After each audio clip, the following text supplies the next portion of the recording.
உன்மடியில் நான் உறங்க கண்ணீரண்டும் தான் மயங்க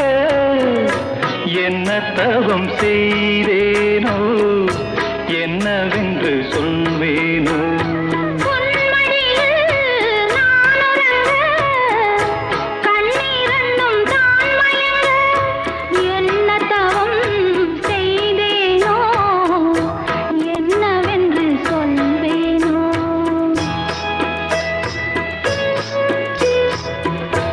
ஏழ் பிறப்பும் இணைந்திருக்கும்